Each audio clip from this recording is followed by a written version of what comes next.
فتح القدیر میں ہے کہ اللہ تعالیٰ نے ملک الموت حضرت عزرائیل علیہ السلام سے پوچھا تمہیں کس انسان کی روح قبض کرتے ہوئے کبھی رحم بھی آیا ہے؟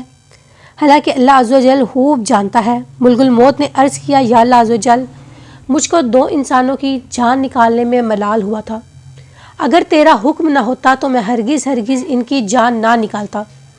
ایک اس وقت جب نیلے وگراں سمندر میں ایک چھوٹا سا جہاز اپنی منزل کی جانب رواں دواں تھا۔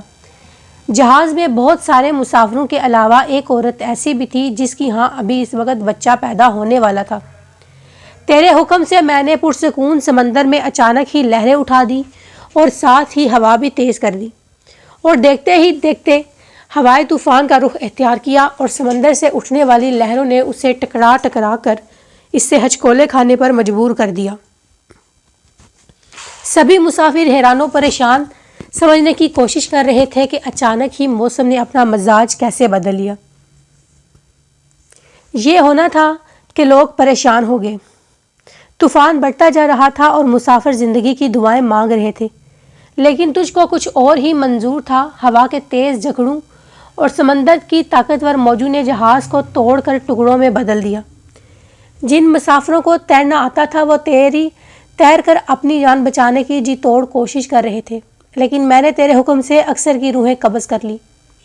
وہ عورت جس کو بچہ پیدا ہونے والے تھا جہاز ڈوبنے کے خوف اور طوفان کی دہشت سے بے ہوش ہو چکی تھی اور جہاز کے ٹوٹے ہوئے ایک تختے پر پڑی ہوئی تھی، اور یہ تختہ اتھاہ سمندر میں تیز لہروں کے سہارے بہتا چلا جا رہا تھا۔ اور اسی حالت میں عورت کے یہاں بچہ پیدا ہوا، اور ولادت کے اگلے ہی لمحے مجھے تیری طرف سے حکم ہوا کہ اس عورت کی روح قبض کر لی جائے۔ حکم کی تعمیل ایک آنکھ جھمکنے سے قبل ہو گئی۔ اس وقت اس عورت کی روح قبض کرتے ہوئے مجھے پر رکت طاری ہو گئی۔ اللہ تعالیٰ نے فرمایا جانتے ہو بعد میں اس بچے کے ساتھ کیا معاملہ ہوا؟ حضرت عزرائیل نے فرمایا میرے رب عز و جل ہی تمام جہانوں کے معاملات سے آگاہ ہے۔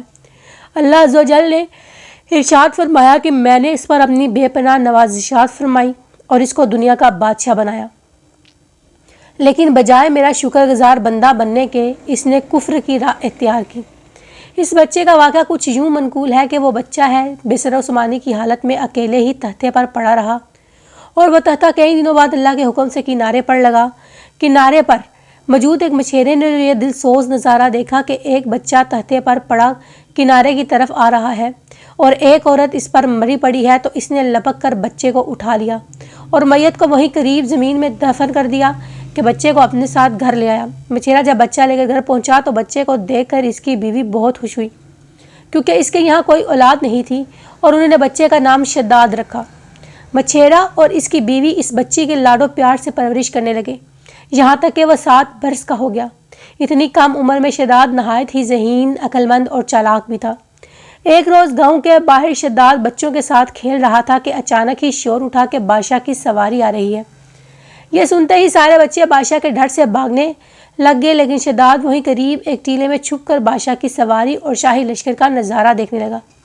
یہاں تک کہ تمام لشکر گزر گیا اور بادشاہ کی سواری گزرنے کے بعد کچھ پیادے گری پڑی ہوئی چیزوں کی خبر گیری کے واسطے لشکر کے پیچھے پیچھے آئے۔ ان پیادوں میں سے ایک پیادے نے راستے میں ایک پوٹلی پڑی ہوئی پائی۔ اس نے جب پوٹلی کو کھول کر دیکھا تو اس میں ایک سرمے دانی تھی۔ وہ پیادے اپنے ساتھیوں سے بولا میں نے سرما پایا ہے، اگر تمہاری اجازت ہو تو میں اسے اپنی آنکھوں میں لگاؤں، کیونکہ میری بنائی بھی کچھ کمزور ہو گئی ہے، شاید اس سے کچھ فائدہ ہو جائے۔ اس کے ساتھی نے جواب دیا اول تو رستے میں پڑی ہوئی چیز اٹھانا نہیں چاہیے، خیر اب نے تم اٹھا ہی لی ہے تو بغیر آزمائے ہوئے آنکھوں میں ہرگز مت لگانا، کہیں فائدے کے نقصان نہ ہو جائے، پہلے کسی اور کی آنکھوں میں لگا کر دیکھ۔ یہ سن کر پیادے نے ادھر دیکھا تو اسے شداد ایک ٹیلے کی اوٹ میں کھڑا نظر آیا۔ پیادے نے اسے بڑے پیار سے بلایا اور کہا آ بیٹا ہم تیری آنکھوں میں سرما لگا دیں تاکہ تیری آنکھیں اچھی لگیں۔ شداد نے پیادے سے سرما دانی اور سلائی لے کر اپنی آنکھوں میں سرما لگایا۔ سرما لگاتے ہی شداد کے 14 طبق روشن ہو گئے اور اسے زمین کے اندر چھپے ہوئے خزانے نظر آنے لگے۔ جیسے جیسے صاف شفاف پانی میں چیزیں نظر آتی ہیں، یہ اللہ کی نوازشات میں سے ایک بہت بڑی نوازش تھی۔ شداد حد سے زیادہ چلاک تو تھا ہی، لہٰذا اپنی چلاکی اور عقل مندی سے چلایا۔ اے ہانہ حرام ظالمو، تم نے میری آنکھیں پھوڑ دی، ہائے میں اندھا ہو گیا، یہ میری آنکھ میں کیسا زہر لگوا دیا، ہائے تو اب میں بادشاہ کے پاس جا کر فریاد کروں گا اور تم کو سزا دلواؤں گا۔ پیادوں نے جو یہ سنا تو مارے خوف کے سرما وہیں چھوڑا، گرتے پڑتے اپنی جان بچانے بھاگ کھڑے ہوئے، اور شداد اپنی چلاکی اور پیادوں کی بزدلی پر خوب ہنسا اور سرما دانی لے کر اپنے گھر آ گیا اور اپنے باپ سے سارا واقعہ بیان کر دیا۔ بچھیرا اپنے بیٹے کی ہوشیاری سے بہت ہوشیار بولا، رات کو جب سب لوگ سو جائیں گے تو ہم اپنے بھروسے کے مزدوروں کے ساتھ پھاوڑے وغیرہ لے کر چلیں گے، اور جہاں بھی تجھ کو خزانے نظر آئیں گے ہم وہاں اسے کھود کر نکال لیں گے اور اپنے گدھوں اور ہچروں پر لاد کر خزانہ لے آئیں گے۔ اس طرح شداد نے بہت سا مال و دولت اور جواہر اکٹھے کر لیے تھے اور سب گاؤں والوں کو آئے دن دعوتیں کر کر کے اپنا ہمدرد اور رفیق بنا لیا تھا۔ کچھ عرصے جب شداد جوانی کا پہنچا تو شداد نے اس گاؤں کے سردار کو قتل کر کے اس کی جگہ پر خود سردار بن بیٹھا۔ ہوتے ہوتے یہ خبر دوسرے حاکموں اور فوجداروں کو پہنچی تو انہوں نے شداد کو سزا دینے کا ارادہ کیا۔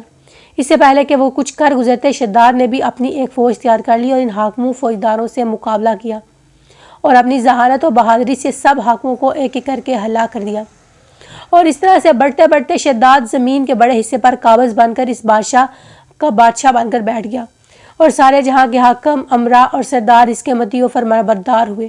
شداد نے بے پناہ خزانے جمع کر لیے تھے اور اپنا لشکر اس قدر وسیع اور مضبوط بنا لیا تھا کہ ہر طرف اسی کا حکم چلتا تھا۔ اپنی طاقت اور بہترین حکمت عملی کے ذریعے شداد نے اپنی سلطنت کو کمال عروج بخشا تھا، اور روئے زمین کے کسی انسان کو اتنی طاقت نہ تھی کہ اس کا مقابلہ کر سکے۔ بے پناہ خزانوں اور مال و دولت وسیع اور اس سلطنت عظیم اشیانوں لاؤ لشکر اور اپنی ذہانت و طاقت کی وجہ سے شداد اب غرور اور تکبر میں مبتلا ہو گیا تھا، اور اس نے دوائی خدائی کو کر ڈالا۔ عالموں اور واعظوں نے اس ملعون کو بے پناہ نصیحتیں کی اور حق تعالیٰ کے خوف اور اس کی عبادت کی طرف سے رغبت دلانے کی بہت کوشش کی، لیکن شداد کا کہنا تھا کہ دولت اور حکمت جا، ثروت، عزت و شہرت اور حشمت سے کچھ میرے پاس موجود ہے تو مجھے کیا ضرورت ہے کہ میں کسی خدا کی اطاعت کروں۔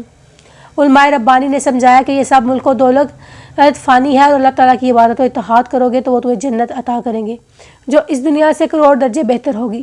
شداد نے پوچھا کہ اس جنت میں کیا خوبی ہے، تو عالموں نے جو کچھ بھی خوبیاں اور تعریفیں جنت الفردوس کی پڑی ہوئی تھی اسے سنا دی، وہ سب اس کے سامنے بیان کر دی۔ علماء کی باتیں سن کر شداد نے حقارت سے ہنستے ہوئے جواب دیا، مجھے اس جنت کی کوئی پرواہ نہیں اور نہ ہی مجھے وہ جنت چاہیے، کیونکہ مجھ میں اتنی طاقت اور قوت ہے کہ میں اس سے بھی اچھی جنت اس دنیا میں بنا سکتا ہوں۔ اس کے بعد اس نے اپنی جنت بنانے کا حکم نامہ جاری کیا۔ چنانچہ اس نے اپنے افسروں میں سے 100 معتبر افراد کو بلایا، ہر ایک کو 1000 آدمیوں پر مقرر کیا اور تعمیر کے سلسلے میں ان سب کو اپنا نقطہ نظر اور پسند سمجھا دی۔ اس کے بعد پوری دنیا میں اس کام کے ماہرین کو عدن بھجوانے کا حکم دیا۔ علاوہ ازیں اپنی قلمروں میں سب حکمرانوں کو یہ حکم دیا کہ سونے چاندی کی کانوں سے اینٹیں بنوا کر بھیجیں اور کوہ عدن کے متصل ایک مربع شہر جنت جو 10 کوس چوڑا اور 10 کوس لمبا ہو بنانے کا حکم دیا۔ اس کی بنیادیں اتنی گہری کھدوائی کہ پانی کے قریب پہنچا دی، پھر ان میں اتنی بنیادوں کو سنگ سلمانی سے بھروا دیا۔ جب بنیادیں بھر کر زمین کے برابر ہو گئی تو ان پر سونے چاندی کی اینٹوں کی دیواریں چنی گئی۔ ان دیواروں کی بلندی اس زمانے کے گز کے حساب سے 100 گز مقرر کی گئی تھی۔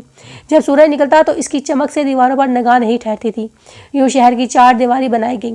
اس کے بعد 4 دیواری کے اندر 1000 محل تعمیر کیے گئے۔ ہر محل 1000 ستونوں والا تھا اور ہر ستون جواہرات سے جڑاؤ کیا گیا تھا۔ پھر شہر کے درمیان میں ایک نہر بنائی گئی اور ہر محل میں اس نہر سے چھوٹی چھوٹی نہریں لے جائے گی۔ ہر محل میں حوض اور فوارے بنائے گئے۔ ان نہروں کی دیواریں اور فرش یاقوت، زمرد، مرجان اور نیلم سے سجا دی گئی۔ نہروں کے کناروں پر ایسے مصنوعی درخت بنائے گئے جن کی جڑیں سونے کی، شاخیں پتے زمرد کے تھے، ان کے پھل موتی، یاقوت اور دوسرے جواہرات کے بنوا کر ان پر ٹانگ دیے گئے۔ شہر کی دکانوں اور دیواروں کو مشک و زعفران اور عنبر و گلاب سے سکیل کیا گیا۔ یاقوت اور جواہرات کے خوبصورت پرندے چاندی کی اینٹوں پر بنائے گئے جن پر پہرے دار اپنی باری پر آ کر پہرے کے لیے بیٹھتے تھے۔ جب تعمیر مکمل ہو گئی تو حکم دیا کہ سارے شہر میں ریشم و زردی کے قالین بچھا دیے جائیں۔ پھر نہروں میں سے کسی کے اندر میٹھا پانی، کسی میں شراب، کسی میں دودھ اور کسی میں شہد و شربت جاری کر دیا گیا۔ بازاروں اور دکانوں کو کام حباب و ظریفت کے پردوں سے آراستہ کر دیا گیا اور ہر پیشہ و ہنر والے کو حکم دیا گیا کہ اپنے اپنے کاموں میں مشغول ہو جائیں، اور یہ کہ اس شہر کے تمام باسیوں کے لیے ہر وقت ہر نوع قسم کے پھل میوے پہنچا کریں۔ 12 سال کی مدت میں یہ شہر جب اس سجاوٹ کے ساتھ تیار ہو گیا تو تمام امراء و ارکان دولت کو حکم دیا کہ سب اسی میں آباد ہو جائیں۔ پھر شداد خود اپنے علاؤ لشکر کے ہمراہ انتہائی تکبر اور غرور کے ساتھ اس شہر کی طرف روانہ ہوا۔ بعض علماء و مصلحین کو بھی ساتھ لیا اور پھر راستہ بھر ان سے ٹھٹا و تمسخر کرتے ہوئے